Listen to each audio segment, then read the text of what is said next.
नमस्कार, मेरा नाम आलोक है। आप लाइव देख रहे हैं। आज कैबिनेट की बैठक हुई है। बिहार सरकार ने कैबिनेट की बैठक में लगभग 22 एजेंडों पर मुहर लगा दी है। कई ऐसे महत्वपूर्ण फैसले हैं। देखिए, मुजफ्फरपुर हो, दरभंगा हो, इन सभी ज़िलों में भी अब मेट्रो रेल चलेगी। उसके लिए अब काम की शुरुआत की जानी है। इसके अलावा खाद्य उपभोक्ता विभाग में भी कई सारे ऐसे मामले थे जिन पर बिहार सरकार ने मंजूरी दे दी है। एनसीसीएफ और नेफेड के ज़रिए सभी ज़िलों में चना दाल हो या मसूर दाल हो, दलहन की जो आपूर्ति होती है उसका सप्लाई किया जाएगा। इसके अलावा कई सारे विभागों में जो रिक्त पदें हैं उसे भरने को लेकर भी मंजूरी दे दी गई है। देखिए, बिहार सरकार ने आज कैबिनेट की बैठक में लगभग 22 एजेंडों पर मुहर लगाई है। एस सिद्धार्थ हैं, अपर मुख्य सचिव हैं शिक्षा विभाग के, क्या कुछ बता रहे हैं, ज़रा सुनिए। परिषद ने 22 एजेंडों पर निर्णय हुआ है। सबसे महत्वपूर्ण निर्णय यह है कि राज्य सरकार ने चार शहरों में मेट्रो रेल के परिचालन का निर्णय लिया है। इसकी सैद्धांतिक सहमति मंत्रिपरिषद ने दी है। सबसे पहला शहर है मुजफ्फरपुर में मेट्रो रेल, गया में मेट्रो रेल, दरभंगा में मेट्रो रेल और भागलपुर में मेट्रो रेल। तो इसकी फीजिबिलिटी पहले स्टडी की जाएगी, उसके बाद डीपीआर बनाया जाएगा और उसके बाद इस पर इन चारों शहरों में मेट्रो रेल परिचालन का कार्रवाई आरंभ किया जाएगा। तो चार शहर हैं, चार महत्वपूर्ण शहर: मुजफ्फरपुर, गया, दरभंगा और भागलपुर।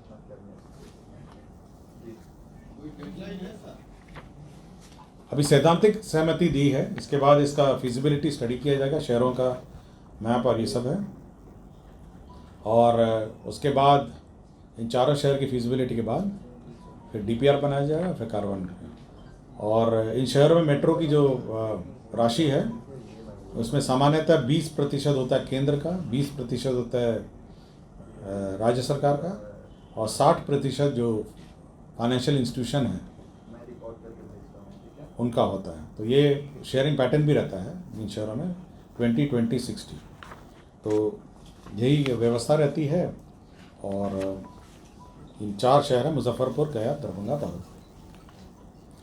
दूसरा, ये खेल, आपको याद होगा, खेल विभाग सरकार ने नया बनाया था और ये उद्देश्य था कि राज्य में खेल को प्रोत्साहन मिले और राज्य में जो खेल है उस पर विशेष ध्यान दिया जाए। और माननीय मुख्यमंत्री जी की पहले भी घोषणा थी कि प्रत्येक पंचायत में खेल का मैदान हो।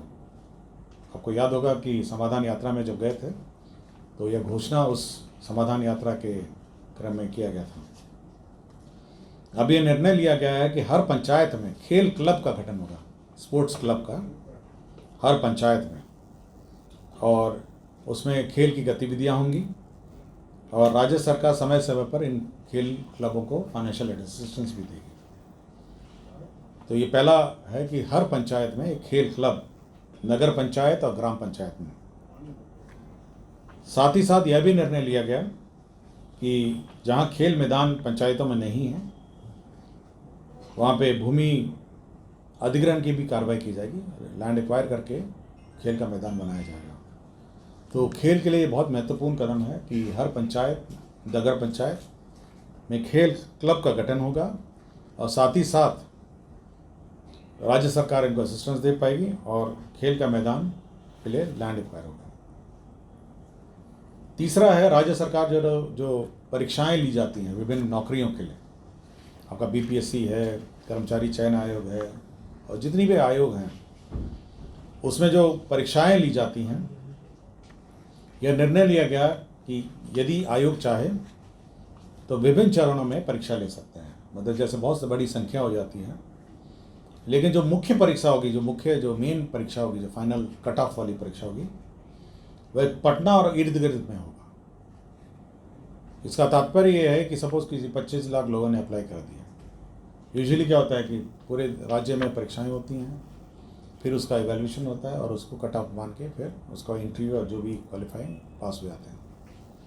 राज्य सरकार ने कहा है कि जहाँ पे इतनी बड़ी संख्या में लोग रहते हैं तो पहले स्क्रीनिंग एग्ज़ाम लिया जाए, प्रिलिमिनरी एग्ज़ाम, उसका बाद मेंस एग्ज़ाम जो यूजुअली है वो पटना के इर्द गिर्द लिया जाता है। और जो अन्य जो समस्याएं हैं परीक्षा से संबंधित, पटना और पटना के इर्द गिर्द है वो नहीं होंगी। तो ये निर्णय लिया गया है। दूसरा यह है कि परीक्षाएं अब ऑनलाइन, ऑफलाइन के अलावा ऑनलाइन भी ली जा सकेंगी। तो ये दो परिवर्तन किए गए हैं कि परीक्षाएं 2 चरण में ली जा सकती हैं और दूसरा ऑनलाइन की जगह, ऑफलाइन की जगह ऑनलाइन भी किया जा सकता है। 2 मेन इसमें परिवर्तन किए गए।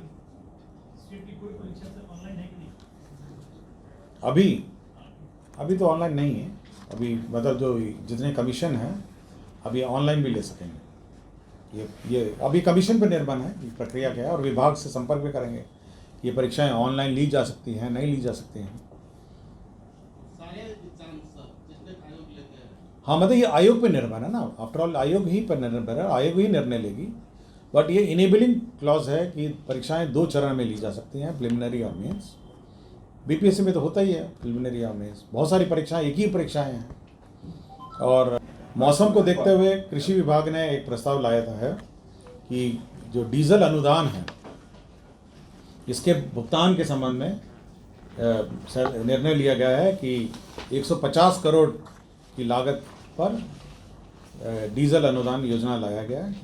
इसमें धान, मक्का, जूट, दलहन, तेलन, मौसमी सब्जी, औषधीय एवं सुगंधित पौधों की सिंचाई हेतु दिया जाएगा। इसमें धान है, मक्का है, जूट है, दलहन है, तेलन है, मौसमी सब्जी है, औषधीय और सुगंधित पौधा। और डीजल अनुदान का रेट भी मैं बता देता हूँ, आप लोग पूछ नहीं रहे हैं फिर भी मैं बता रहा हूँ। यह है 75 रुपये प्रति लीटर होता है और 1 एकड़ में 10 लीटर का प्रावधान है, तो 750 हो गया। 8 एकड़ मैक्सिमम एरिया में दिया जाएगा। बिचड़ा के लिए 2 सिंचाई और फसल के लिए 3 सिंचाई, मैक्सिमम दोनों मिला के 5 हो गया। क्लियर हो गया? लिख लिया आपने? 75 रुपये है प्रति लीटर, 8 एकड़ प्रति एकड़, 8 एकड़ मैक्सिमम एरिया है और 1 एकड़ में 10 लीटर है।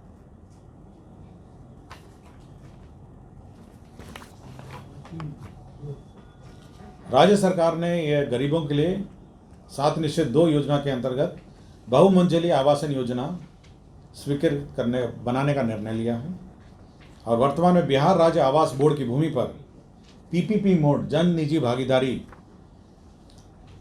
पीपीपी मोड में 750 परिवारों के लिए 5 एकड़ भूमि चिन्हित ये जो हाउसिंग बोर्ड की ज़मीन है उसमें पीपीपी मोड में बनाया जाएगा, जिसमें एक डेवलपर आइडेंटिफाई होगा, वो गरीबों के लिए आवास बनाएगा और कुछ ज़मीन पर वे अपने आवास बनाएंगे डेवलपर। तो ये पीपीपी मोड पे है और ये सभी कार्रवाई आईडीए के सहमति से, जो भी बिडिंग होगी, जो भी एजेंसी का चयन होगा, ये सब आईडीए के सहमति से होगा। और जो शहरी जो बस्तियों में रहते हैं फुटपाथ पे या नालों के किनारे, नहरों के किनारे, उन्हें ये घर आवंटित होगा। उपभोक्ता संरक्षण विभाग में 7 निश्चित 2 कार्यक्रम के अंतर्गत दलहन के उत्पादन के लिए बढ़ावा देने के लिए राज्य सरकार ने पूर्व से भी निर्णय लिया है। पहले नेफेड करता था, नेफेड को आइडेंटिफाई हुआ था। अब कैबिनेट ने इसको एनसीसीएफ को भी ऑथराइज कर दिया है कि चना और मसूर के अधिप्राप्ति के लिए उनको भी नोडल बनाया जाए। लघु जल संसाधन विभाग का प्रस्ताव था जिसमें मुख्यमंत्री निजी नलकूप योजना हेतु 35,000 नीली नलकूप के अधिष्ठापन हेतु निर्णय लिया गया। इसकी कुल राशि है 266 करोड़। तो जो नलकूप है उसका लक्ष्य बढ़ा दिया गया है, पहले 30,000 था, बढ़ा के 35,000 हो गया है। और इसीलिए एस्टीमेट भी 266 करोड़ हो गया है।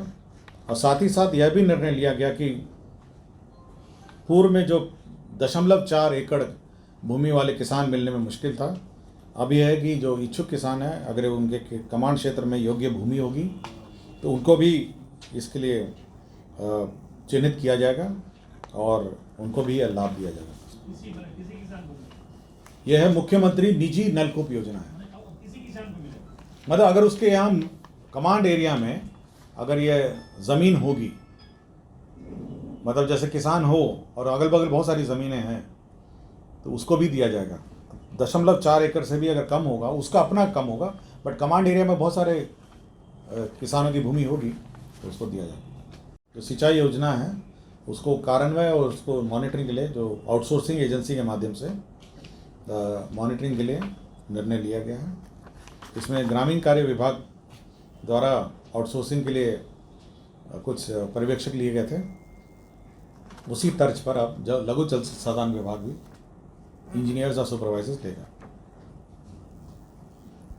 वित्त विभाग में जो जीपीएफ का लिमिट, 2 कैबिनेट नोट है वित्त विभाग के। एक है जो जीपीएफ का, आपको याद होगा कि 5 लाख का लिमिट निर्धारित किया गया था, अपर लिमिट। अब यह है कि अगर 22-23 में किसी ने, क्योंकि ये निर्णय दिसंबर 22-23 में हुआ था, अगर 22-23 में 5 लाख से ऊपर किसी ने जमा कर दिया है तो उसको भी सूद की राशि दी जाएगी 5 लाख से ऊपर की। लेकिन 23-24 में अगर किसी ने इस रूल को वायलेट करके 5 लाख से ऊपर अगर जमा कर दिया है तो वो राशि जो है, जो इतना राशि 5 लाख से ऊपर है, उसको वापस बिना सूद के कर दी जाएगी। साथ ही साथ इस वर्ष का ये नियम है कि जो लिमिट है, यह भी लिमिट है जीपीएफ में कि 6%, मिनिमम 6% आपको जीपीएफ में कटौती होनी चाहिए।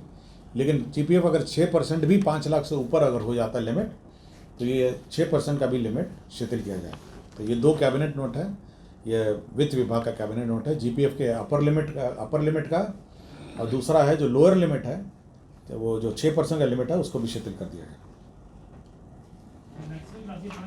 अब 5 लाख की है, क्योंकि अगर 5 लाख अगर आपको 6% से नीचे हो जाएगा तो वो लिमिट भी शिथिल होगी। राज्य सरकार में जो नियमित कर्मी हैं उनको चिकित्सा और उनके आश्रित हैं, उनके चिकित्सा प्रतिपूर्ति दी जाती थी। पहले उनके जो पावर्स हैं वो रिवाइज कर दिए गए हैं कि किस स्तर पर वो काउंटर साइन होंगे और अप्रूव होंगे। तो 1 लाख तक सिविल सर्जन को दिया गया है, 1 लाख से 5 लाख, 1 लाख से 10 लाख तक जो प्रशासनिक विभाग उसको है, और 10 लाख से ऊपर है जो है आपका ये वित्त विभाग है। तो ये पावर्स चेंज हो गए। पहले 50,000 था लोएस्ट सिविल सर्जन का, उसको 1 लाख हो गया। 1 लाख से 10,000 है, 10 लाख हो गया ये प्रशासनिक विभाग, और 10 लाख से ऊपर हो गया है वित्त विभाग। खेल विभाग में 98 पद, जो नया डिपार्टमेंट बना है उसमें 98 पदों का सृजन हुआ है। तो 98, क्योंकि नया डिपार्टमेंट है उसमें पद सृजन नहीं हुआ था, तो 98 पदों का सृजन हुआ है। बिहार उच्च न्यायिक सेवा में 140 पद हैं। ये पूर्व में ये 140 पद टेम्परेरी पद थे, बार बार एक्सटेंड होते थे। ये एडीजी स्तर के हैं और अन्य सब पद हैं, एडिशनल डिस्ट्रिक्ट जज के, सेशन जज के हैं। तो ये 140 पद जो हैं ये परमानेंटली अब गठन हो गए हैं।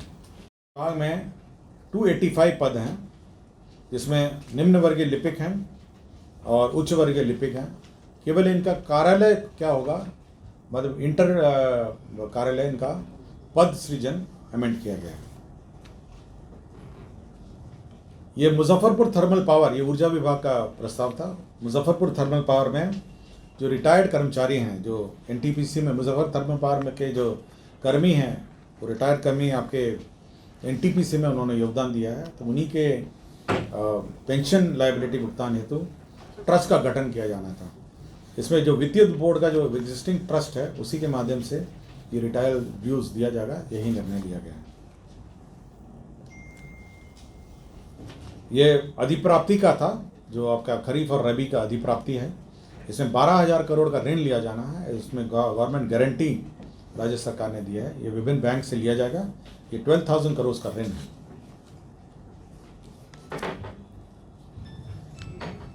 ये मंत्रिमंडल सचिवालय विभाग का है, जिसमें बिहार फ्लाइंग इंस्टीट्यूट का 2 पद है। इसमें चीफ मुख्य उड़ान परीक्षक हैं और डिप्टी उप मुख्य उड़ान परीक्षक है। ये चीफ फ्लाइंग इंस्ट्रक्टर है और डिप्टी फ्लाइंग इंस्ट्रक्टर है। तो चीफ फ्लाइंग इंस्ट्रक्टर को 5,50,000 रुपये दिया जाएगा महीने का मानदेय, और डिप्टी फ्लाइंग इंस्ट्रक्टर को 4 लाख दिया जाएगा। और ये जो इनके जो क्वालिफिकेशन हो डीजीसीए के मापदंड अनुसार होते हैं, और ये 2 बहुत महत्वपूर्ण पद होते हैं फ्लाइंग इंस्टीट्यूट के। ये खाद्य एवं उपभोक्ता संरक्षण विभाग है। इसमें माननीय सर्वोच्च न्यायालय में सुमोटो कॉग्निजेंस के बाद जो अनुबंध में जिला उपभोक्ता विवाद परितोष आयोग में जो निबंधक हैं उसके 20 पद के सृजन की स्वीकृति दी है। तो यही आपके 22 एजेंडा हैं जिस पर निर्णय लिया गया। तो बिहार सरकार के वरिष्ठ अधिकारी अपर मुख्य सचिव एस सिद्धार्थ ने क्या कुछ बताया है, कैबिनेट की मीटिंग में क्या कुछ फैसले लिए गए हैं, उस पर आपने सुना है। हमारे चैनल को सब्सक्राइब कर लें, साथ साथ फेसबुक पेज भी लाइक करें। धन्यवाद।